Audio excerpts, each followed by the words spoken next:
Bienvenidos a Voz del Silencio, el rincón donde las historias más fuertes y ocultas encuentran su eco. Hoy les traemos el relato de un padre traicionado por su propia sangre de mentiras que casi destruyen su nombre y de la lucha por limpiar su honor. Cuéntanos en los comentarios desde qué ciudad o país nos escuchas, porque tu voz también forma parte de esta comunidad. Voz del Silencio donde la verdad nunca calla. Me llamo Ramón Aguilar. Tengo 60 años, soy jubilado de intendencia en una secundaria pública de Guadalajara y la verdad nunca fui hombre de pleitos. A mí me gustan las cosas sencillas, un café de olla bien temprano, los partidos de los charros en la radio por la noche y los pisos tan limpios que se pueda ver el reflejo de tu cara. Siempre quise creer que la familia podía ser complicada así, pero nunca cruel. Esa ilusión terminó la tarde en que mi propia hija, Mariana, me empujó con ambas manos y me mandó rodando por las escaleras de su casa, en la colonia Chapalita. Lo último que recuerdo antes de perder el aire fue el olor a limpiador de pinol con el que ella frotaba los azulejos y la luz del sol, atravesando la ventana como cuchillo sobre los escalones. Y allá arriba en el descanso estaba Arturo, mi yerno, con los brazos cruzados y la mandíbula apretada, como si todo le fastidiara. Sobre la mesa de la entrada reposaban unos papeles de hipoteca. Un simple refinanciamiento, decían ellos, pero el documento llevaba mi nombre escrito 3 veces donde supuestamente debía firmar. Yo les dije que no pensaba avalar nada. La sonrisa de Mariana se hizo delgada. Sus ojos se llenaron de lágrimas falsas ensayadas. Y entonces sentí sus manos empujarme con fuerza. Mi talón resbaló y todo se volvió blanco. Caí con un golpe tan seco que lo sentí retumbar en mis dientes. El hombro me ardió como fuego, la espinilla se me abrió contra el filo de un escalón. Yo trataba de jalar aire, pero los pulmones parecían cocidos por dentro. Desde arriba Mariana soltó un grito agudo. ¡Mi bebé! ¡Ay, mi bebé! Se arrojó al suelo fingiendo dolor en el vientre. Arturo ni siquiera bajó. Asomado al barandal, me dijo con la frialdad de un contestador automático: «No hagas escándalo, don Ramón. Firme los papeles y todos tranquilos». Yo apenas pude arrastrarme hacia la puerta con el sabor metálico de la sangre llenándome la boca. El timbre de la cámara del portón brillaba en azul silencioso testigo.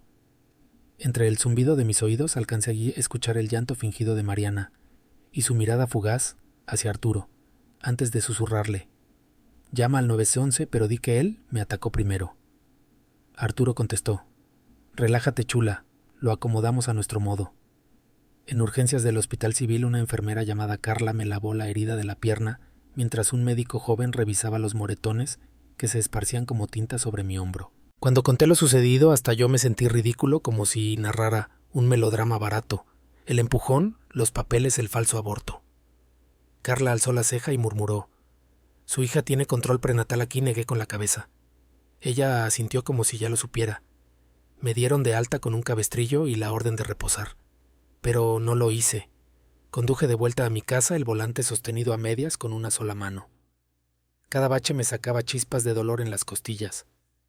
Me quedé un buen rato estacionado con el motor apagado, recordando el instante en que las palmas de mi hija me soltaron. Y lo que me hizo temblar no fue el dolor, sino esa punzada vieja y conocida, la que llega cuando el hijo que criaste convierte tu cariño en un arma contra ti. Esa noche comprendí que lo que había empezado en esas escaleras no iba a terminar ahí. Y lo que descubrí al amanecer fue todavía peor. A la mañana siguiente apenas clareaba el cielo sobre Guadalajara, cuando escuché el pitido del celular. Notificaciones decenas. Mis primas de León, mis compadres de la colonia, hasta una tía de Tijuana. Todos me mandaban mensajes con caritas tristes y manos en oración. Abrí el enlace y ahí estaba en su muro de Facebook Mariana. Había publicado una foto en blanco y negro de su mano, sobre un vientre plano, acompañada de un texto largo dramático. «Estamos destrozados. Por la violencia y el estrés que sufrí ayer, perdimos a nuestro angelito. Oren por nosotros, por favor». Y entre las palabras bien acomodado, como aguijón, mi nombre, mi papá, Ramón. Debajo el imbécil de Arturo había comentado: «Fue por los arrebatos de un hombre mayor que ya no razona bien. Necesitamos paz en este hogar». Mientras yo masticaba la rabia, otros parientes añadían rezos, mensajes de ánimo, y hasta una vecina mandó un emoji de cazuela con guiso, como si un mole virtual pudiera remendar lo que ellos inventaban. Sentí el teléfono temblar en mi mano, no de las notificaciones, sino de mi propio coraje. Encendí la aplicación de la cámara que había puesto en mi portón, esa que instalé porque los mapaches aprendieron a abrir mis botes de basura. Abrí el archivo de la tarde anterior y ahí estaba yo en la escalera con los papeles arrugados en la mano. El rostro de Mariana exagerando lágrimas. El empujón. Mi caída. Arturo apoyado en el barandal tan aburrido como siempre. El ángulo no mostraba todo, pero el audio sí. Firme los papeles, papá. No hagas escándalo. Y luego el grito de mi bebé claramente fingido después de que yo ya estaba tirado. Guardé el clip en 3 sitios distintos en la computadora, en una memoria USB y hasta en la nube. Luego llamé a mi aseguradora para preguntar con voz, que intenté hacer tranquila cómo funcionaba eso de la responsabilidad civil, si un invitado me acusaba de haber provocado una tragedia en mi casa. La ajustadora se puso seria. Mire, don Ramón, si hay una acusación de causar un aborto, el reclamo sería muy grande. Lo más importante es la documentación, pruebas claras de lo que pasó. Documentación. Esa palabra me retumbó como campanada. Preparé café cargado como pecado de Cuaresma y empecé una lista en una libreta vieja. Capturas de pantalla del post de Mariana. El PDF del refinanciamiento, con mi nombre mal escrito 2 veces. El reporte médico del hospital. El video de la cámara del portón en un USB. Y añadí otra tarea a hablar con Carla. La enfermera tenía mi número porque desde el hospital habían llamado a Arturo usando mi expediente. Si ella no podía darme detalles, al menos podría guiarme hacia la oficina correcta para pedir registros. Algo me decía que esa mentira del embarazo estaba por caerse. Mientras escribía, mi pecho se apretaba. No por la fractura ni por los golpes, sino porque recordaba a Mariana de niña, en las ferias del pueblo, pidiendo globos, o a los 13 años cuando lloró, porque su madre nos había dejado. Yo la consolé, le prometí que siempre estaría para ella, y ahora me usaba de escalera para subir en su teatro de mártir. Esa mañana, mientras el barrio se llenaba con el pregón del panadero y el repicar de campanas de la parroquia cercana, comprendí que ya no se trataba de un pleito doméstico. Ellos estaban jugando con mi honor, con mi nombre, con la forma en que toda la familia y hasta el vecindario me miraba. Y en México el nombre de un hombre vale más que cualquier papel de banco. Me serví otra taza, respiré hondo y me dije, esto apenas comienza, Ramón, y no vas a dejar que te entierren con mentiras, porque la siguiente jugada de Mariana y Arturo sería todavía más venenosa. La invitación llegó un jueves por la tarde. Un mensaje de WhatsApp con florecitas y emojis de copas, papá. Queremos cenar contigo en paz. Dejemos atrás lo feo. Te esperamos esta noche con cariño, Mariana y Arturo. El tono meloso me olió a trampa desde el primer segundo, pero fui. No porque creyera en sus palabras, sino porque necesitaba verles la cara, entender hasta dónde estaban dispuestos a llegar. La casa parecía sacada de una revista. En el comedor habían colocado un mantel nuevo, velas, y una tabla de quesos y carnes frías, que seguramente no habían comprado en la tiendita de la esquina, sino en alguna tienda gourmet de Landares. Una botella de whisky brillaba en la mesa como si fuera trofeo. Mariana, vestida con un suéter suave y sonrisa de ternura fingida, me tomó la mano. Papá, lo único que queremos es dejar todo atrás. Pero el estrés que nos causaste, dejó la frase colgando en el aire como soga lista para el cuello. Arturo, con el gesto sobrado de siempre, deslizó hacia mí los papeles del refinanciamiento. Mire, don Ramón, podemos perdonar y olvidar si firma hoy mismo. Si no, esto se pondrá feo para usted. La gente habla, ya sabe. Sentí el peso de su amenaza caer como piedra en mi pecho. Me miraban confiados, seguros de que el miedo me haría ceder. Pero de pronto me sorprendí, a mí mismo me reí. No fuerte, apenas un resoplido que hizo que el gesto sobrador de Arturo temblara un segundo. ¿Quieren mi firma?, les dije. Pues aquí la tienen. Saqué del bolsillo un pequeño aparato, un cuadrito que vibraba suave, con una luz roja que palpitaba como corazón. Lo puse sobre el camino de mesa. Esto es una grabadora en vivo, les expliqué. Y esto otro, toqué mi celular, es su función de teatro de ayer. El silencio se hizo pesado. Arturo apretó la mandíbula. Mariana bajó la voz dejando caer el tono dulce. No te atreverías. Ya lo hice, contesté. Y las copias ya están en manos de mi aseguradora. Y de un abogado. Vi cómo se les borraba la sonrisa. El desprecio en la cara de Arturo se tornó en rigidez. y en los ojos de Mariana apareció algo que me dolió, más que todo esa chispa de celos antiguos, los mismos que la perseguían desde que su madre nos dejó. Celos de que yo pudiera sostenerme solo, de que hubiera aprendido a trenzarle el cabello, a cocinarle chilaquiles cuando niña, de que mi cariño nunca necesitó que ella fuese heroína de cada escena. La cena que ellos habían preparado como escenario de triunfo se volvió amarga. Los quesos caros olían a derrota, el whisky sabía a traición. Yo recogí mis cosas, me puse de pie y dije, esto no termina aquí. Y al salir sentí que la noche de Guadalajara olía distinto, como si la ciudad misma me avisara que el verdadero choque apenas iba a comenzar. Porque la traición más grande todavía estaba escondida en un sobre amarillo que pronto llegaría a mi buzón.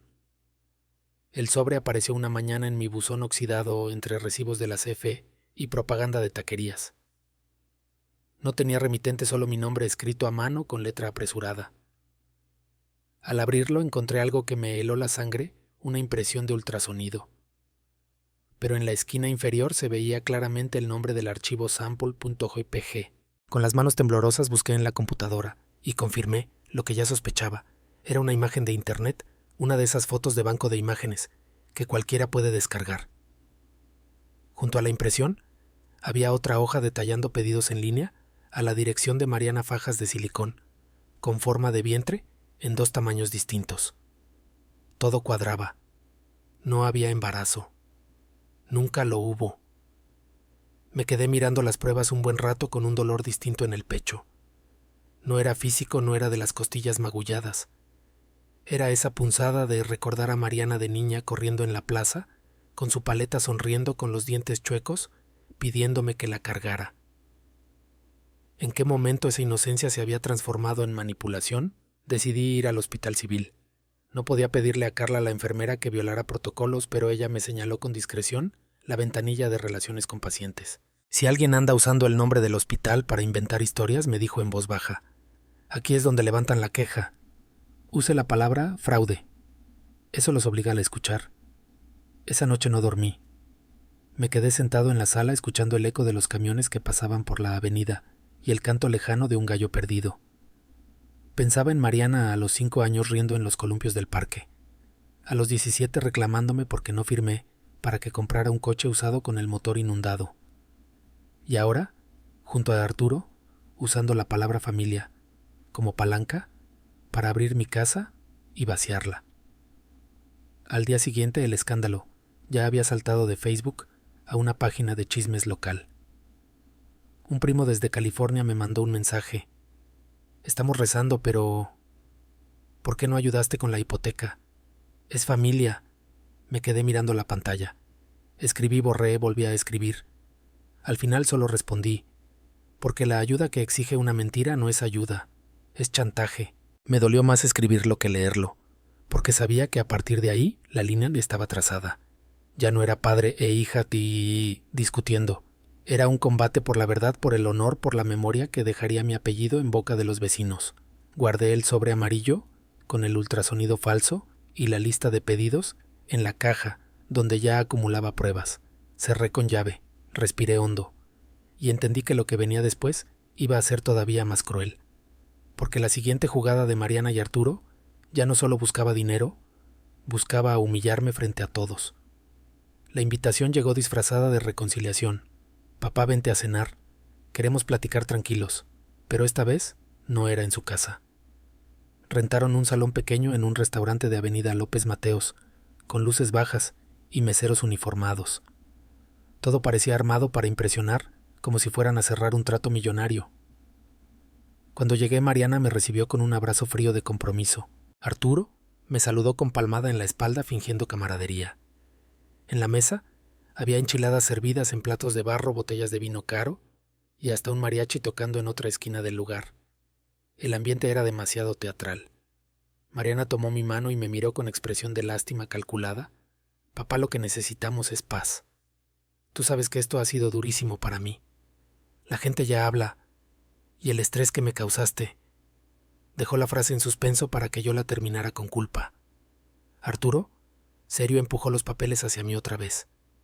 Firma don Ramón, esta noche mismo. Y todo esto se olvida.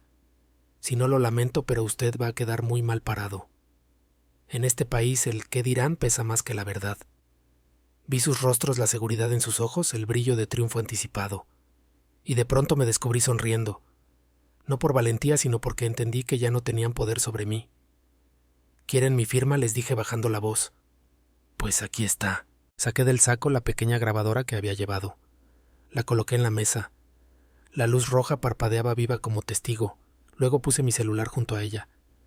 Aquí tengo la función completa de su teatro del otro día, con audio y video, y ya está en manos de un abogado y de mi aseguradora. El whisky dejó de brillar. Mariana se puso rígida y su voz perdió el azúcar. «No lo harías». «Ya lo hice», le respondí mirándola fijo. Arturo trató de mantener la compostura, pero se le notaba la mandíbula apretada. La cena se les atragantó. El mariachi seguía tocando a lo lejos, pero la música sonaba irónica como burla. Mariana bajó la mirada y vi en sus ojos esa chispa vieja, de celos que no tenían nada que ver con dinero. Era el mismo rencor que le vi cuando su madre se fue, y yo aprendí a trenzarle el cabello, a prepararle sopa de fideo, a acompañarla sin necesidad de nadie más. No soportaba que yo pudiera seguir adelante sin ella, que no la necesitara como heroína de mi historia. Mi historia. Me levanté, recogí mis cosas y les dije: «Ya basta, ustedes querían espectáculo, pues ahora lo tienen». Salí del restaurante sintiendo la brisa nocturna en la cara mientras detrás de mí los dos quedaban atrapados en su propio silencio. Pero lo que ellos no sabían es que yo ya tenía en mis manos una prueba aún más devastadora, la que destrozaría por completo su farsa. El verdadero golpe no lo di yo. Llegó directo a mi buzón en forma de manila sin remitente como veneno disfrazado de papel. Dentro venía un paquete de impresiones capturas de pantalla del supuesto ultrasonido que Mariana había compartido en un chat de amigas. Pero en la esquina inferior se veía el detalle que la delataba sample.jpg, una simple foto de internet reciclada para darle forma a su mentira. Junto a la imagen había una lista de compras a su dirección, panza de silicón, adhesiva 2 tallas, envío express. No había control prenatal en ninguna clínica, ni un solo registro médico. Todo era un montaje. Me quedé sentado en la cocina con el sobre abierto frente a mí, escuchando el golpeteo de la lluvia contra las láminas del patio. El café se enfriaba en la taza mientras pensaba en ella de niña corriendo entre los puestos de la romería de la Virgen de Zapopan, pidiéndome un algodón de azúcar. Esa niña no podía ser la misma mujer que ahora inventaba un embarazo para arruinarme. Al día siguiente fui al hospital civil. No esperaba que Carla, la enfermera, rompiera reglas, pero con una mirada firme me señaló la ventanilla de relaciones con pacientes. Si alguien usa el nombre del hospital para mentir sobre un embarazo, me dijo: «Aquí levantan queja. Use la palabra fraude. Así lo van a tomar en serio». Guardé sus palabras en la memoria. Esa noche el barrio parecía murmurar contra mí. En las redes locales ya corría la versión torcida que yo había golpeado a Mariana, que había provocado la pérdida de su hijo. Hasta el vecino de la tiendita me miraba con recelo al venderme las tortillas. Un primo desde California me mandó un mensaje: «Todos estamos rezando, tío, pero ¿por qué no ayudó con la hipoteca? Al fin y al cabo es familia». Me temblaban los dedos sobre el teclado. Escribí, borré, volví a escribir. Al final contesté porque ayudar con una mentira no es ayuda, es traición. Sentí el vacío de la respuesta más fuerte que cualquier fractura. Entendí que la guerra ya no era solo por dinero. Era por mi nombre, por mi dignidad, por lo que significaba que un Aguilar en Guadalajara no se doblega ante el chantaje. Esa madrugada no pegué un ojo. Me quedé en la sala mirando la caja de zapatos donde guardaba cada prueba, el video del portón, los papeles con mi nombre mal escrito, el informe médico. Ahora, el sobre con la panza falsa. Cada objeto era un ladrillo en la muralla que me separaba de mi propia hija. Respiré hondo, apreté la mandíbula y pensé: «Ramón, esto ya no es un pleito familiar. Esto es una batalla por tu honor». Y la siguiente jugada de Mariana y Arturo disfrazada de reconciliación sería la más venenosa de todas. Pasaron apenas unos días cuando recibí otra invitación, esta vez más solemne. «Papá, queremos de verdad arreglar esto. Te esperamos a cenar en casa, ya no más pleitos». No me fiaba, pero fui. Quería ver hasta dónde estaban dispuestos a llegar. La mesa parecía sacada de un catálogo: platos de barro, relucientes velas encendidas, copas con vino caro. En el centro un platón de carne. En su jugo humeaba, como si el aroma pudiera borrar los pecados. Arturo, impecable, con camisa planchada y corbata, sonreía con el aire de quien ya ganó. Don Ramón dijo sirviéndose un trago de whisky: lo que necesitamos todos es cerrar este capítulo. No conviene seguir ventilando problemas. Mariana me tomó la mano con la voz empapada de miel. Papá, si tú firmas hoy, todo vuelve a la normalidad. Nadie tiene que saber más. Pero el estrés que nos causaste, ya hasta la gente del barrio habla. El subtexto era claro, querían que firmara para limpiar su farsa. Yo los miré en silencio fingiendo inseguridad. Después Arturo deslizó de nuevo el contrato de refinanciamiento. Firme, don Ramón. Y olvídese de todo, si no, se va a poner en ridículo. Ya vio lo que opinan sus propios primos. El descaro me dio risa. No fuerte, apenas un resoplido. Me incliné hacia adelante, bajé la voz y dije: ¿quieren mi firma? Pues aquí la tienen. De mi chaqueta saqué el cuadrito gris con la luz roja titilando. Lo puse sobre el mantel. Esto es una grabadora en vivo. Y esto, dije levantando mi celular, es el video completo de su actuación del otro día. Ya está guardado, con mi abogado y mi aseguradora.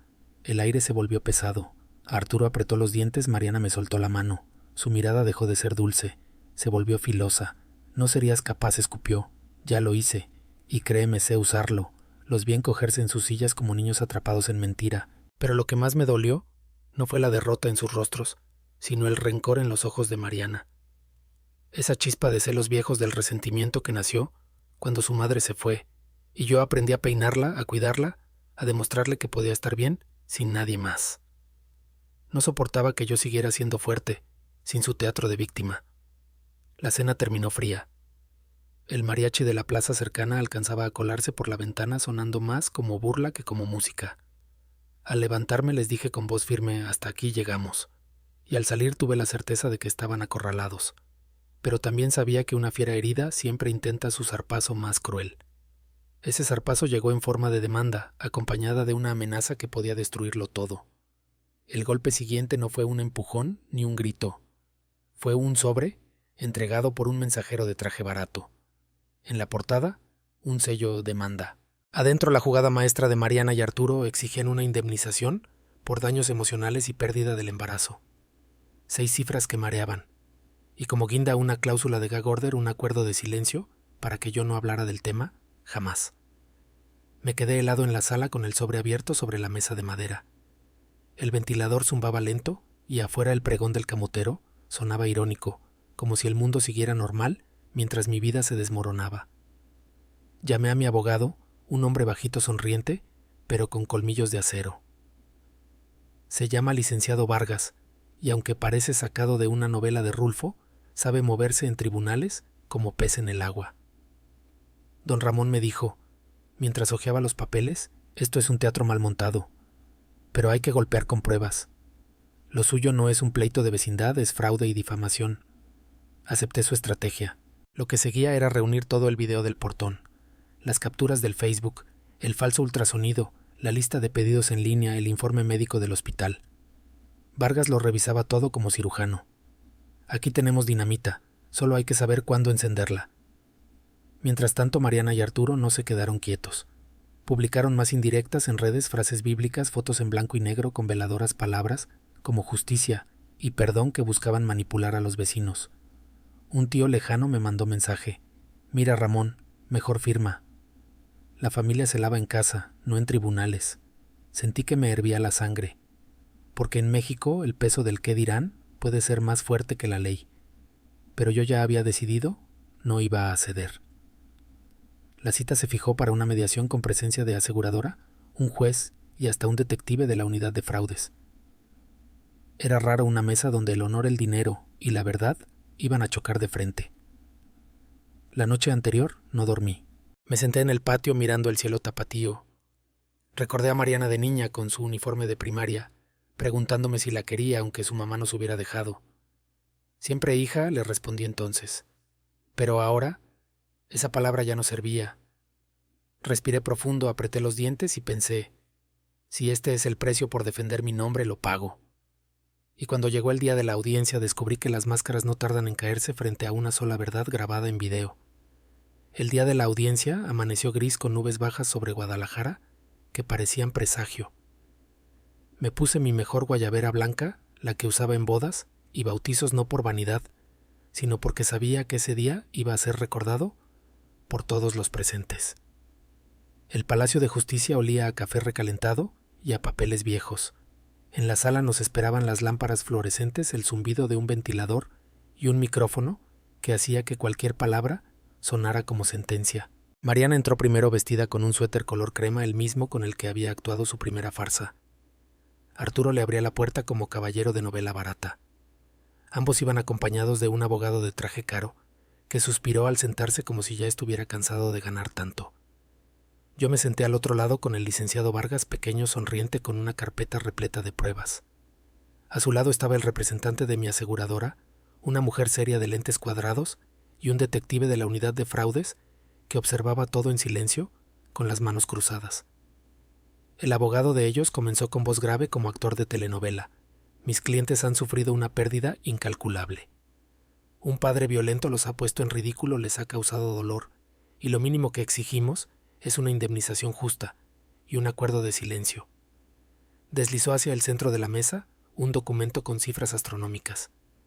6 ceros que me hicieron tragar saliva. El licenciado Vargas sonrió, cliqueó su pluma y dijo con calma: antes de hablar de números, propongo que veamos unas películas caseras. Sacó una memoria USB y la conectó al proyector. La pantalla blanca iluminó la sala. Lo primero que se escuchó fue el sonido seco del portón, mis pasos en la escalera, mi voz, diciendo: «No, Mariana», el golpe brutal de mi cuerpo contra los escalones. Después la voz desganada de Arturo: «No hagas escándalo, don Ramón», y con un retraso de varios segundos, el grito de Mariana: «Mi bebé». El silencio cayó como piedra. El tecleo del actuario se detuvo. El detective no apartó la mirada. El abogado de ellos intentó interrumpir, pero Vargas levantó la mano. «Aguarde, aún no termina la función». El segundo clip apareció en pantalla. Mariana esa misma noche, bailando en la cocina con una copa de vino en la mano, mientras una amiga transmitía en vivo desde su celular. Ni una lágrima, ni rastro de dolor, solo risas y brindis. El detective carraspeó y pidió que pausaran el video. Se inclinó hacia adelante con las cejas arqueadas. La sala entera parecía contener la respiración. Vargas entonces sacó la carpeta y colocó sobre la mesa 3 hojas, la impresión del ultrasonido falso, con el nombre del archivo visible, la lista de pedidos de las panzas de silicón y el informe del hospital, confirmando que no había registro de embarazo alguno. «Aquí está la verdad», dijo con voz clara. «Lo que mis clientes han sufrido no es pérdida de un bebé, sino el ataque de una hija y un yerno que inventaron una tragedia para sacar dinero y robar una casa». Arturo se removió en su silla. La cara se le descompuso como papel mojado. Mariana, en cambio, intentó recuperar la máscara. «Eso no prueba nada. Es un montaje». El detective habló por primera vez con voz seca. «Señora, lo que usted llama montaje es suficiente para abrir una investigación por fraude, difamación y agresión. Y créame, en estos casos los jueces no son indulgentes». El aire se volvió insoportable. El abogado de ellos pidió un receso. Se llevaron a Mariana y a Arturo a un rincón.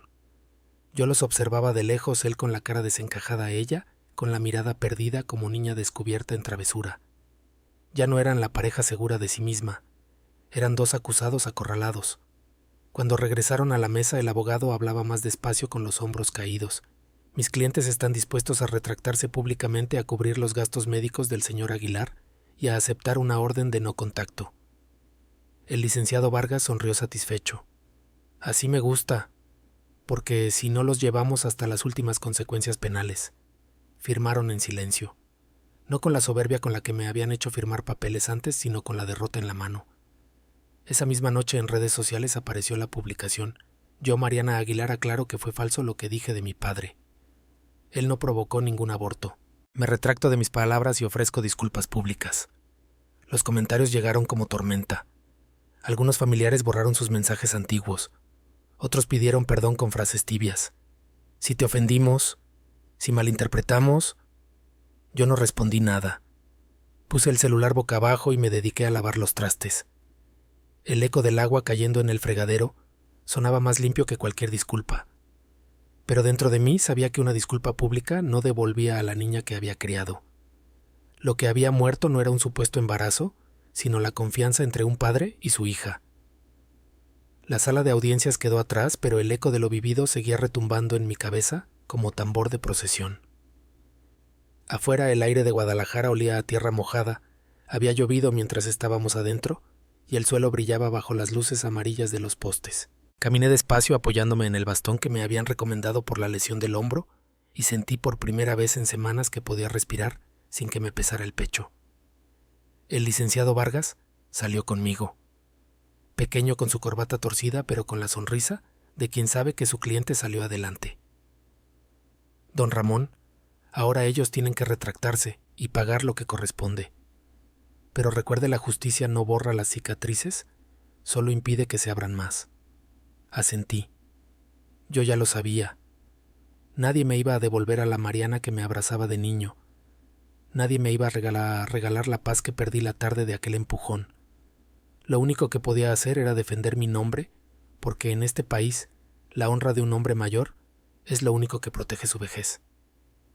Esa noche en mi casa encendí la televisión, pero no escuchaba nada. El ruido de los noticieros se mezclaba con los mensajes que seguían llegando al celular, vecinos curiosos, parientes que fingían sorpresa, conocidos, que ahora decían: ya sabíamos que algo no cuadraba. El muro de Mariana, que solía estar lleno de fotos filtradas con frases religiosas, ahora estaba plagado de comentarios ácidos. Mentir con un hijo no tiene perdón. Qué vergüenza para la familia. Yo no escribí nada, ni un gracias ni un ya ven. Guardé silencio porque entendí que mi dignidad no necesitaba likes ni aplausos. La mañana siguiente, al despertar, encontré frente a mi puerta un periódico doblado en el que alguien había subrayado con pluma roja una nota breve. Joven pareja enfrenta acusaciones de fraude, tras retractarse de falsas denuncias. El periodista no ponía nombres, pero todos sabían de quién hablaba. En el barrio los rumores corrieron como pólvora, en la carnicería, en la fila de las tortillas, en la misa dominical. Un vecino, don Chuy, se me acercó en la plaza mientras yo tomaba un café de olla. Compadre, ya ve cómo son las cosas. Pero qué vergüenza para la muchacha. Y bajó la voz. Dicen que Arturo anda buscando pretextos para largarse de la casa. No contesté. Solo asentí y bebí otro trago de café. Por dentro me dolía, porque más allá del chisme y del escándalo, yo sabía que la herida verdadera estaba entre nosotros, en el silencio que se había abierto como grieta. En la semana recibí una llamada inesperada de la aseguradora. La voz al otro lado era cortés pero firme. Don Ramón, gracias a la documentación que nos entregó, el caso queda cerrado sin que usted deba pagar nada. Además, hemos iniciado un reporte formal por intento de fraude. Sentí un alivio extraño, como quitarse un costal de piedras de la espalda, pero también un vacío, porque al final no se trataba de ganar dinero ni de evitar perder la casa. Se trataba de aceptar que mi hija había cruzado un límite del que no se regresa. Esa noche saqué los papeles viejos que aún guardaba el refinanciamiento con mi nombre, mal escrito, las capturas de Facebook, las hojas con pedidos de panzas falsas. Las puse sobre la mesa y las miré largo rato. Pensé en quemarlas, hacer un ritual de limpieza como los que veía en las fiestas patronales, donde la gente lanza al fuego lo que quiere olvidar. Pero decidí otra cosa, se los llevé al licenciado Vargas. Conviértalo en algo útil, que sirva para preparar lo que viene. Él me miró sorprendido. Lo que viene, asentí. Un testamento, un fideicomiso. Lo que sea necesario para que mi casa, mis ahorros y mi nombre no caigan en manos equivocadas. Quiero que todo quede limpio como los pisos que yo trapeaba en la secundaria. El abogado sonrió comprendiendo. Eso se puede arreglar, y créame, será la mejor lección que dejé. Mientras tanto, en el barrio, la conversación ya no era sobre mí, era sobre ellos. Que si Arturo se había mudado temporalmente con un primo en Zapopan, que si Mariana ya no salía de casa, que si la suegra de ella lloraba en misa. La gente siempre encuentra algo que decir. Una tarde, mientras barría la banqueta, vi un coche detenerse frente a mi casa. Era el de Mariana. Ella permaneció adentro con el motor encendido mirando hacia mi ventana. No bajó, no tocó el claxon. Solo se quedó ahí observando. Yo no me moví. La vi a través de la cortina inmóvil hasta que arrancó y se fue. Me quedé con un nudo en la garganta, porque por más rabia que sintiera también había nostalgia. Recordé cuando la llevaba a la primaria en bicicleta, cuando me pedía un raspado de grosella en la plaza, cuando se dormía en mis hombros después de los cohetes del 15 de septiembre.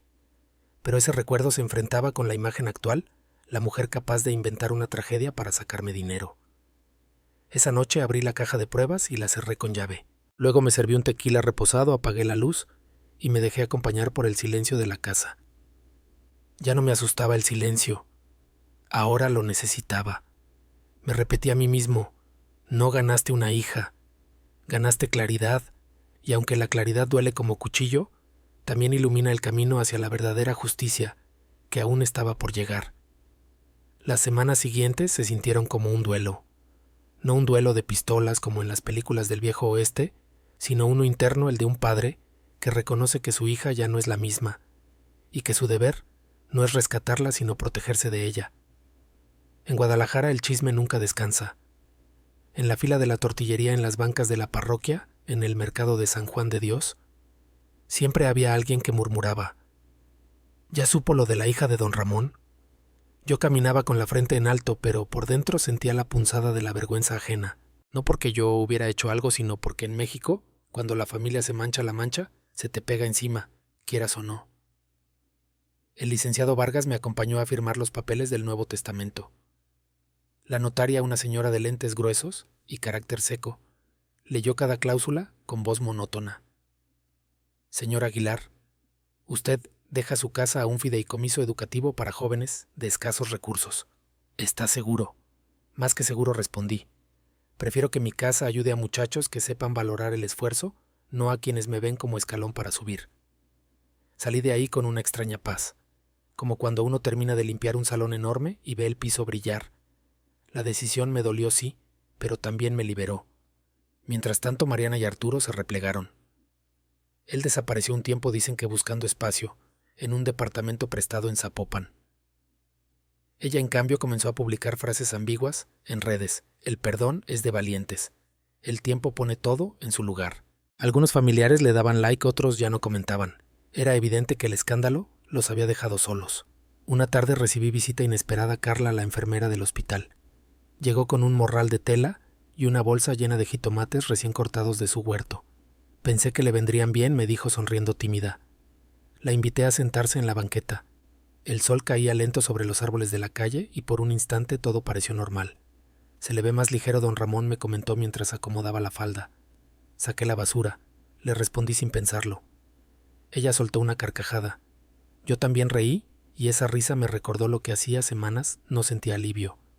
Pero la calma no duró mucho. A los pocos días comenzaron a circular rumores nuevos. Un vecino me dijo en la tiendita: don Ramón, dicen que Arturo anda diciendo que usted se salió con la suya porque tiene palancas en la aseguradora. Que todo esto es una injusticia. Me hervía la sangre. No bastaba con la farsa del embarazo, ahora querían victimizarse de nuevo como si yo hubiera sido el poderoso y no el golpeado.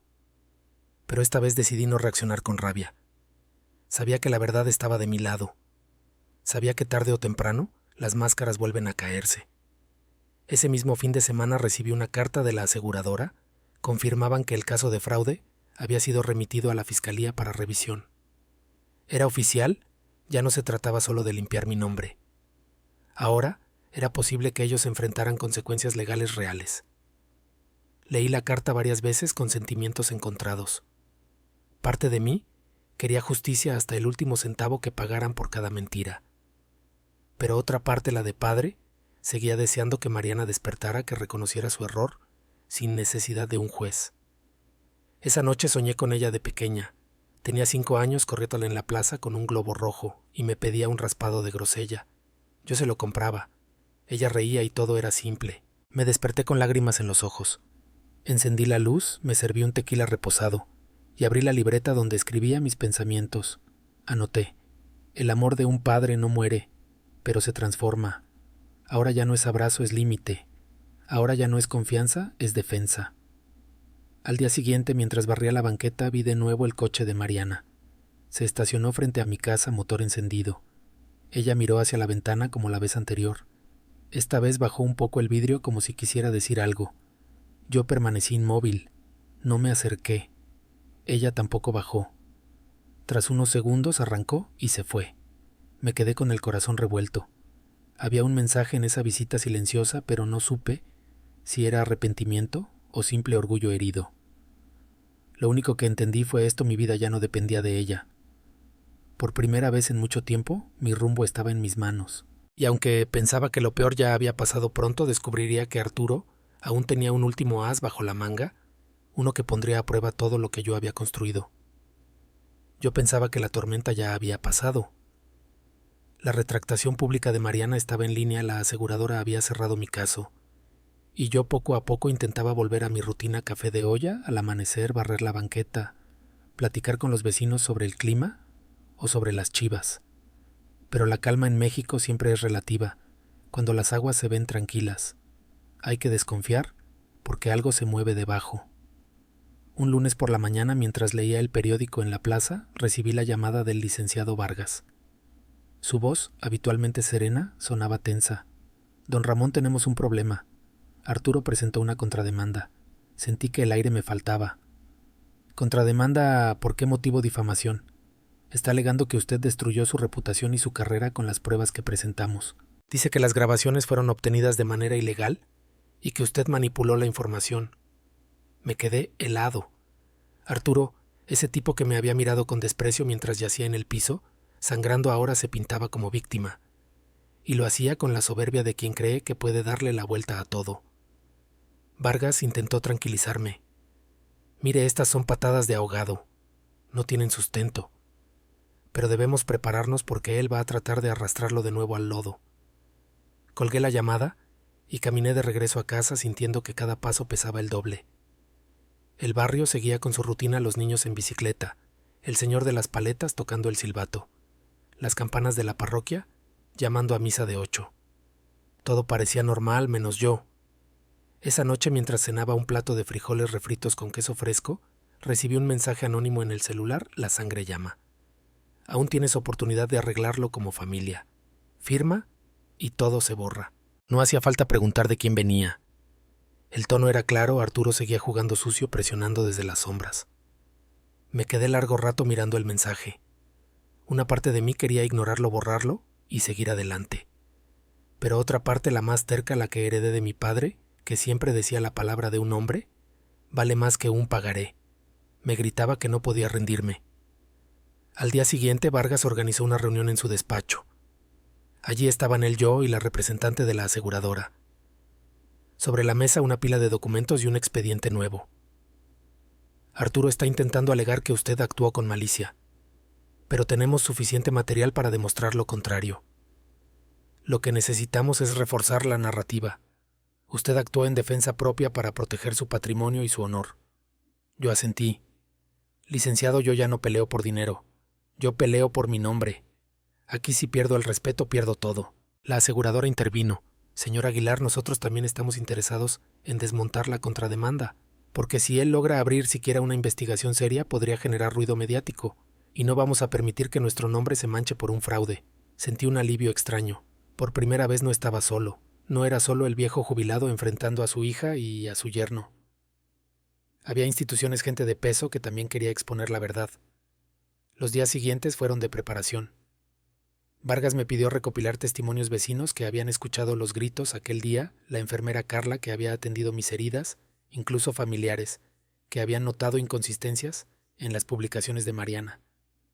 Cada declaración era como un ladrillo más en la muralla de defensa que construíamos. Mientras tanto, Arturo intentaba mover sus fichas. Lo vi un día en el mercado con un aire de superioridad falsa, saludando a la gente como si nada hubiera pasado. Cuando nuestras miradas se cruzaron, me lanzó una sonrisa sarcástica. No me acerqué. No valía la pena. Pero esa noche recibí otra notificación. Arturo había publicado en redes un mensaje ambiguo lleno de indirectas. La verdad siempre sale, aunque algunos la escondan detrás de cámaras y abogados. No me voy a dejar humillar. Los comentarios de sus pocos seguidores eran de apoyo. Gente que no sabía nada, que creía en su pose de víctima. Y eso me dolía. No porque le creyeran, sino porque veía cómo seguía intentando manipular, igual que lo hizo con Mariana. El licenciado Vargas me citó de nuevo. Don Ramón Arturo es terco. No va a parar. Pero mientras más ruido haga, más se ahorca. Su estrategia es victimizarse, pero la nuestra es simple. Hechos, pruebas, verdad. Y eso siempre pesa más. Salí de la oficina con una mezcla de cansancio y determinación. Sabía que la guerra aún no terminaba, que Arturo aún tenía energía para seguir inventando. Pero yo también tenía algo que él jamás tendría: la claridad de conciencia. Esa noche, sentado en mi patio con la brisa fresca del anochecer, y un vaso de tequila reposado. Pensé en voz alta, Mariana eligió su camino. Arturo eligió el suyo. Yo ya elegí el mío, no dejar que me doblen. Me quedé mirando el cielo donde una estrella brillaba solitaria, y comprendí que esa soledad, lejos de ser castigo, era libertad. Pero aún no sabía que la contrademanda de Arturo escondía una sorpresa final, un golpe bajo, que intentaría hundirme otra vez frente a todos. El día en que Arturo presentó formalmente su contrademanda, el cielo de Guadalajara estaba despejado, como si el mundo se burlara de mi tormenta personal. El licenciado Vargas me acompañó al juzgado. Yo llevaba la misma guayabera blanca no por superstición, sino porque me recordaba quién era un hombre sencillo que siempre se enorgulleció de pisos brillantes y de palabras limpias. La sala estaba llena. Arturo entró primero con una sonrisa arrogante, traje nuevo y el aire de quien se cree protagonista de la función. Mariana lo seguía cabizbaja sin maquillaje, como si la vergüenza ya la hubiera alcanzado. Había perdido peso, sus ojos parecían huecos, pero aún así no me miraba de frente. El abogado de Arturo comenzó con voz solemne. Su señoría, mi cliente, fue víctima de una campaña de difamación orquestada por el señor Aguilar. Videos manipulados, imágenes sacadas de contexto, publicaciones en redes que lo pintan como agresor. Todo esto ha dañado su reputación, su trabajo y su honor. Pedimos reparación económica y retractación pública. Yo escuchaba incrédulo. Honor. Trabajo. Arturo no tenía más oficio que vivir del dinero de otros, pero ahí estaba declarándose mártir frente al juez. El licenciado Vargas tranquilo pidió la palabra. Con todo respeto, su señoría, lo que tenemos aquí es un intento descarado de revictimizar al verdadero afectado, mi cliente. Para probarlo presentaremos no solo los videos ya conocidos, sino nuevos testimonios. En ese momento entraron dos vecinos, doña Lupita, la que vende tamales en la esquina, y don Chuy, mi compadre de la infancia.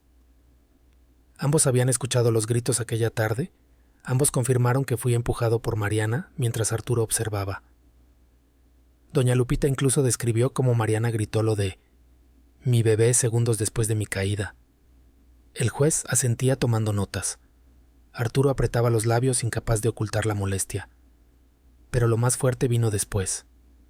Vargas presentó una carta oficial del Hospital Civil, donde se confirmaba que no existía ningún registro de embarazo a nombre de Mariana Aguilar en los últimos 2 años. El detective de la unidad de fraudes, presente como observador, pidió leer la carta en voz alta. La sala quedó en silencio. Mariana se derrumbó en la silla. Tapó su rostro con las manos mientras Arturo la miraba con furia contenida. Para él, la mentira del embarazo era un pilar de su farsa, y ahora se desmoronaba frente a todos. El abogado de Arturo intentó contraatacar. Su señoría, todo esto no invalida que el señor Aguilar haya exhibido a mi cliente en redes sociales. Vargas replicó de inmediato. Fue la propia Mariana quien publicó la acusación falsa en Facebook nombrando a su padre directamente. La retractación también salió de su perfil por orden judicial. Mi cliente no hizo nada más que defenderse con la verdad. El juez pidió silencio. Tomó un sorbo de agua y dijo con voz grave: «Este tribunal no puede avalar una demanda basada en pruebas falsas ni en acusaciones sin sustento. La contrademanda queda desestimada. Además, se instruye a remitir el expediente completo a la Fiscalía para que se investigue un posible delito de fraude procesal». La palabra fraude cayó como campanada. Arturo se puso pálido. Mariana sollozaba en silencio. Yo sentí un nudo en la garganta, no de tristeza, sino de una mezcla de alivio y cansancio. Había ganado otra batalla, sí, pero ¿a qué costo? A la salida los periodistas locales esperaban con cámaras. Una reportera me lanzó el micrófono. «Don Ramón, ¿qué siente después de que su yerno intentara demandarlo por difamación?» Me quedé quieto un segundo. Luego respondí con calma: «Siento que la verdad siempre termina por brillar. Aunque la quieran ensuciar, aunque la quieran ocultar, la verdad no se dobla. Las cámaras registraron mis palabras, pero yo sabía que lo importante no era lo que dijera, sino lo que había vivido». Esa noche regresé a casa agotado. Me serví un café fuerte y me senté en el patio. Recordé el día que Mariana me pidió que la empujara más alto en el columpio, cuando tenía 5 años. Recordé sus carcajadas, su confianza absoluta en que yo no la dejaría caer. Y ahora, años después, ella había sido quien me empujó de verdad, pero no hacia arriba, sino hacia abajo. Me dolió aceptar que no hay regreso para ciertas traiciones. Pero también me di cuenta de algo, aunque Arturo siguiera intentando manchar mi nombre. Aunque Mariana estuviera atrapada en sus propias mentiras, yo ya había recuperado lo que más importaba, mi claridad. Guardé los recortes del juicio, la carta del hospital y las actas firmadas en una carpeta nueva. La etiqueté con un solo título, Verdad, y mientras la colocaba en el cajón más seguro, me prometí algo. Este capítulo no lo escribieron ellos, lo escribí yo, y yo decido cómo termina. Lo que no sabía era que aún quedaba un último movimiento, uno, que vendría no de los tribunales, sino de la sangre misma, y que pondría a prueba si de verdad estaba listo para cerrar la herida. Después de la contrademanda fallida, pensé que Arturo se daría por vencido, que se iría a esconder como un perro apedreado esperando a que el tiempo borrara el escándalo. Pero me equivoqué. El siguiente movimiento no vino de tribunales, sino de donde más duele la familia. Un domingo, mientras estaba en la plaza tomando café con pan dulce, mi hermana Rosa se me acercó con el ceño fruncido. «Ramón, ¿puedo hablar contigo?» Asentí, aunque ya me imaginaba por dónde iba. «Me buscó Mariana», dijo bajando la voz. «Estaba llorando, diciendo que tú la odias, que Arturo se aprovechó de ella, que ya no tiene a dónde ir. Me pidió que intercediera. Sentí un golpe en el estómago. La misma Mariana que me había empujado por las escaleras, que había inventado un embarazo falso, ahora buscaba lástima a través de mi hermana. Rosa, le dije con calma, no te dejes enredar. Ella no es una víctima en esta historia. Ella decidió caminar ese camino. Mi hermana suspiró moviendo la cabeza. Lo sé, pero sigue siendo tu hija. Y la sangre pesa. Esa frase me acompañó todo el día, porque en México la sangre se invoca como si fuera un pacto inquebrantable. Uno puede pelearse con el vecino, con el compadre, con el patrón, pero nunca con la sangre. Y sin embargo, yo ya lo había hecho. Esa misma noche recibí un golpe aún más bajo, una llamada de mi tía Imelda desde León. «Mijo, ¿cómo es posible que no ayudes a Mariana? Ella dice que está sola, que tú la dejaste en la calle. ¿No te da vergüenza que medio país crea que un padre le cerró la puerta a su hija?» Me mordí la lengua para no gritar. «Tía, la vergüenza no es mía. Pregúntele qué fue lo que hizo. Pregúntele si de verdad estaba embarazada». El silencio al otro lado fue incómodo. Supe que Imelda no quería escuchar la verdad. Quería seguir creyendo en el drama que Mariana había montado. Colgué con el corazón ardiendo, porque entendí que Arturo había cambiado de estrategia. Si no podía ganarme en tribunales, intentaría destruirme en el terreno más frágil, el de los lazos familiares. Los días siguientes fueron un desfile de mensajes. Primos que nunca me llamaban ahora opinaban. Vecinos que apenas saludaban ahora preguntaban si no me arrepentía. Un sobrino incluso escribió en redes: «La familia se perdona. El dinero va y viene, pero el padre siempre será padre». Yo no contesté. No valía la pena debatir en la plaza pública digital, pero por dentro sentía que cada comentario era una pedrada contra la pared que tanto me había costado construir. Una tarde, mientras regaba las macetas de albahaca en el patio, vi de nuevo el coche de Mariana. Esta vez sí bajó. Se quedó en la banqueta con el rostro desencajado, el cabello recogido a la prisa. «Papá», dijo con voz quebrada. No supe qué responder. Solo la miré esperando que hablara. Arturo me dejó. Dice que ya no quiere cargar con mis problemas. Todos me dieron la espalda. Solo me quedas tú. La escuché en silencio, sintiendo que cada palabra era un anzuelo. Quería que dijera «pasa», que la abrazara como antes, pero también recordaba el dolor en mis costillas, la sangre en mi boca, las noches enteras sin dormir. «Mariana», le dije con voz firme, «yo no te odio, pero no puedo abrirte la puerta, como si nada hubiera pasado. La confianza no se repara con lágrimas de última hora». Ella bajó la cabeza sollozando. «Entonces, ya no tengo padre. Ese golpe me atravesó como cuchillo. Siempre tendrás un padre, pero hoy no tienes un cómplice». Se quedó helada, como si no hubiera esperado esa respuesta. Luego dio media vuelta, subió al coche y se fue sin mirar atrás. Esa noche no pude dormir. Me repetía sus palabras una y otra vez. Ya no tengo padre, y yo pensaba en la niña de trenzas que me pedía que la empujara más alto en los columpios. Pensaba en las veces que me llamaba mi héroe. ¿Cómo se llega de eso a la mentira más cruel? Tomé mi libreta y escribí: «El amor de un padre no se apaga, pero puede cambiar de forma. Hoy mi amor es distancia. Hoy mi amor es límite». Al día siguiente, el licenciado Vargas me llamó para informarme que la fiscalía ya había abierto carpeta contra Arturo por fraude procesal. «Esto va en serio, don Ramón. Puede que termine en la cárcel». Colgué con sentimientos encontrados. Parte de mí celebraba. Parte de mí se rompía aún más sabiendo que Mariana tarde o temprano iba a tener que ver a su marido tras las rejas. Miré el portón de mi casa, la cámara que había sido testigo de todo, y pensé, qué ironía instalar un aparato para espantar mapaches terminó destapando la podredumbre de mi propia sangre. Pero aún no sabía que el golpe final no vendría de abogados ni de demandas, sino de un último intento de Mariana por recuperar algo que ya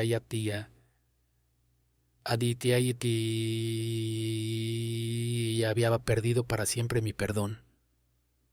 Pasaron unos días de silencio como si la ciudad entera contuviera el aliento. Yo me dedicaba a lo mío, preparar café de olla, al amanecer barrer la banqueta, regar las plantas. Trataba de convencerme de que lo peor había pasado, pero en el fondo sabía que Mariana aún tenía algo guardado. Una tarde tocaron la puerta. Era ella. Sin coche, sin maquillaje, sin la arrogancia que la había acompañado durante meses. Traía una bolsa de mandado colgando del hombro y los ojos hinchados de tanto llorar. «Papá, ¿podemos hablar?», dijo con voz baja. La dejé pasar. Se sentó en la mesa de la cocina donde tantas veces habíamos comido sopa de fideo juntos. Miró alrededor, como quien extraña un lugar que alguna vez llamó hogar. «Sé que no tengo derecho a pedir nada», empezó con la voz temblorosa. «Perdí al Arturo, perdí a la familia y todos me ven como una mentirosa. Tú eres lo único que me queda». Sentí un nudo en la garganta. La parte de mí que aún la recordaba de niña quería abrazarla, pero la parte herida, la que recordaba el empujón y la sangre en la boca, me mantenía firme. «Mariana, lo que hiciste no fue un error pequeño, no fue un malentendido, fue traición». Ella lloró en silencio. Yo solo quería sentir que alguien estaba de mi lado, que importaba. Arturo me convenció de todo y yo me dejé llevar. «No me uses a Arturo de excusa», le dije firme. «Él puede ser un desgraciado, sí, pero tú me empujaste. Tú inventaste. Tú me señalaste en público». Hubo un largo silencio. Afuera se escuchaba al panadero gritar: «Bolillo, telera, pan dulce». La vida seguía aunque nosotros parecíamos atrapados en un tiempo detenido. «¿Me puedes perdonar?», preguntó al fin, con los ojos rojos. Respiré hondo. Perdonar no es olvidar, Mariana. Perdonar es soltar el rencor, y yo ya lo solté. Pero eso no significa que confíe en ti otra vez». Ella bajó la cabeza como aceptando la condena. «Entonces, ¿qué va a pasar con nosotros? Eso depende de ti. Si un día quieres la verdad más que el aplauso de la gente, aquí voy a estar. Pero mientras sigas buscando escenarios y no sinceridad, no puedo abrirte la puerta». Mariana se levantó despacio. Me abrazó débil como si no supiera cómo hacerlo ya, y se fue sin decir adiós. Me quedé solo en la cocina mirando la taza de café vacía frente a mí. No sentí victoria ni derrota, solo la certeza de que algunas heridas no se cierran con palabras, sino con tiempo. Y en ese silencio entendí que mi historia con Mariana no había terminado, solo había cambiado de forma. El tiempo, dicen, es el único que pone las cosas en su lugar. Pasaron meses desde aquella última visita de Mariana, y aunque la herida seguía ahí poco a poco, aprendí a vivir con ella. Como cicatriz en el hombro ya no duele al tacto, pero cada vez que la miro, me recuerda lo que sobreviví. Mi vida retomó cierta normalidad. Las mañanas con café de olla y pan dulce, las pláticas con los vecinos sobre si las chivas iban a levantar cabeza, el saludo al señor de los tamales. Incluso volví a la secundaria donde trabajé tantos años, no como intendente, sino como invitado en una ceremonia. Habían inaugurado una beca con mi nombre, la beca del conserje para alumnos que trabajaran duro, que supieran lo que significa limpiar un salón antes de que amanezca. Esa fue mi manera de darle vuelta a la página, convertir la traición en oportunidad para otros. Cuando me entregaron un reconocimiento, sentí un nudo en la garganta. No era un premio grande, pero era mío. Más que eso, era limpio. Mientras los aplausos sonaban, pensé en la ironía de que mi propia hija había querido arrebatarme la casa. Y ahora esa casa se transformaba en un puente para jóvenes que sí valorarían el esfuerzo. En el barrio, poco a poco, la gente dejó de hablar del escándalo. Aparecieron nuevas chismorrerías, que si fulano engañó a su mujer, que si el hijo del carnicero se fue a Estados Unidos. Así son las colonias, lo que hoy es noticia, mañana se olvida. Pero para mí no era olvido, era aprendizaje. Un día Carla, la enfermera que me atendió aquella noche sangrienta, llegó a mi casa con una canasta de jitomates y chiles de su huerto. Nos sentamos en la banqueta viendo caer el sol entre los árboles. Se le ve más tranquilo, don Ramón, me dijo. Saqué la basura, le contesté con una media sonrisa. Ella se rió, y en esa risa sentí alivio. Comprendí que no todo en la vida es dolor. También hay encuentros que llegan como bálsamo. Pero el capítulo con Mariana aún no estaba del todo cerrado. Una tarde de octubre, mientras las calles se llenaban de altares de muertos y papel picado, la vi estacionada de nuevo frente a mi casa. Bajó del coche, caminó hasta el portón y se quedó parada con un ramo de flores en la mano. No eran para mí. Eran para su madre, mi difunta esposa, cuyo retrato aún estaba en el altar que pongo cada año en la sala. ¿Puedo pasar?, preguntó con voz apenas audible. Abrí el portón sin decir nada. Entró, dejó las flores en el altar y se quedó de pie mirando la foto de su madre. Lloró en silencio y yo no la interrumpí. En México el Día de Muertos es sagrado. No se discute, no se mancha con rencillas. Ese día los que se fueron vuelven y los vivos tenemos que estar listos para recibirlos. Cuando se limpió las lágrimas me miró por primera vez con sinceridad en los ojos. Papá, todavía no sé cómo reparar lo que hice, pero quiero intentarlo. Yo no respondí con abrazos ni promesas. Solo asentí y dije, el camino no se repara con palabras, Mariana, se repara con pasos. Ella entendió. Salió sin más drama, sin lágrimas exageradas. Fue la primera vez que sentí que había dejado atrás el teatro. Esa noche, mientras las velas del altar titilaban, pensé en todo lo que había pasado. El empujón, las mentiras, las demandas, el desprecio de los familiares, el silencio de los amigos. Todo eso me había llevado hasta allí un hombre solo, sí, pero no derrotado. Porque al final entendí algo. La vida no se mide por los aplausos ni por la sangre que compartimos, sino por la claridad con la que podemos mirarnos al espejo. Y yo, después de todo, podía hacerlo. Guardé las últimas pruebas en un cajón y lo cerré con llave. No porque quisiera olvidarlas, sino porque ya no las necesitaba. La verdad había cumplido su función. Salí al patio con mi taza de café. El aire olía a pan de muerto recién horneado por la panadería de la esquina, y los cohetes de una fiesta patronal retumbaban a lo lejos. La cámara del portón seguía encendida, vigilando en silencio. A veces captaba a los niños corriendo, al perro del vecino, escapándose otra vez, o al cartero silbando. Una vez incluso captó a Mariana parada en la acera, mirando hacia mi ventana, sin atreverse a tocar. No la juzgué, solo la dejé ser. Quizá algún día ella cruce de nuevo esa puerta, no para actuar, no para manipular, sino para decir la verdad. Y si llega ese momento, aquí estaré. Pero hasta entonces mi vida es mía. Me serví otro trago de tequila reposado, respiré hondo y pensé, no gané una hija, pero gané claridad. Y la claridad, aunque duela, también es libertad. Y así terminó mi historia. Terminó mi historia no con un final feliz, pero sí con un final limpio, donde mi nombre quedó en pie y mis pisos como siempre brillando como espejo.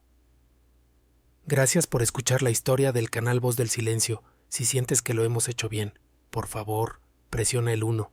Y si hay algo que no está bien, por favor, dínoslo. Gracias, y le deseamos a usted y su familia un maravilloso día.